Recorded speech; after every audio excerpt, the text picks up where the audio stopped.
जिस व्यवस्था ने सदियों तक शोषण किया, उसी के प्रतीकों या विचारधारा को अपनाना एक विरोधाभास लग सकता है, लेकिन इसके पीछे कई ठोस कारण हैं। एक, सांस्कृतिक आत्मसातीकरण, कल्चरल असिमिलेशन। जब कोई व्यवस्था हजारों वर्षों तक हावी रहती है, तो वह समाज के मानस में सामान्य नॉर्मल बन जाती है। संस्कृतिकरण, संस्कृताइजेशन। समाजशास्त्री एम.एन. श्रीनिवास के अनुसार निचली जातियां अक्सर अपनी स्थिति सुधारने के लिए उच्च जातियों के रीति रिवाजों, विश्वासों और जीवन शैली को अपनाने लगती हैं। उन्हें लगता है कि ऐसा करने से उन्हें समाज में सम्मान और स्वीकार्यता मिलेगी। मान्यता की चाह। हाशिए पर मौजूद वर्गों को लगता है कि मुख्यधारा की धार्मिक या सामाजिक व्यवस्था का हिस्सा बनकर वे अपनी अछूत या पिछड़ी पहचान से मुक्त हो सकते हैं। 2, पहचान की राजनीति और राष्ट्रवाद। आधुनिक समय में धर्म और राष्ट्रवाद को इस तरह जोड़ दिया गया है कि व्यक्ति अपनी जातीय पहचान से ऊपर उठकर एक बड़ी धार्मिक पहचान का हिस्सा बनना चाहता है। साझा शत्रु का निर्माण। कई बार राजनीतिक दल एक साझा बाहरी शत्रु खड़ा कर देते हैं, जिससे एससी, एसटी, ओबीसी और सवर्ण वर्ग एक ही झंडे के नीचे आ जाते हैं और आंतरिक शोषण के मुद्दे पीछे छूट जाते हैं। 3, सूचना और शिक्षा का अभाव।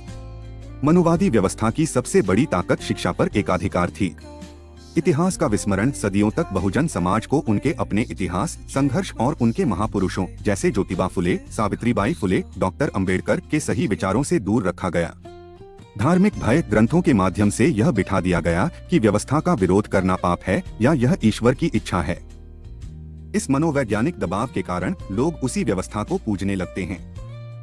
4, प्रतिनिधित्व का भ्रम, टोकेनिज्म। वर्तमान व्यवस्था में एससी, एसटी, ओबीसी वर्ग के कुछ लोगों को ऊंचे पदों या राजनीति में प्रतीकात्मक जगह दी जाती है। इससे आम जनता को यह भ्रम होता है कि व्यवस्था बदल गई है और अब यह उनके हित में है, जबकि बुनियादी ढांचा, सिस्टमिक स्ट्रक्चर वही पुराना बना रहता है। 5, आर्थिक निर्भरता और सुरक्षा। आज भी ग्रामीण और कई शहरी क्षेत्रों में संसाधनों, जमीन, व्यापार, नौकरी पर उन्हीं वर्गों का कब्जा है जो पुरानी व्यवस्था के समर्थक रहे हैं। मजबूरी का समर्थन। जीवित रहने और सामाजिक सुरक्षा के लिए कई बार शोषित वर्ग को उसी व्यवस्था के झंडे तले रहना पड़ता है जो उसका शोषण करती है, ताकि वह सामाजिक बहिष्कार से बच सके।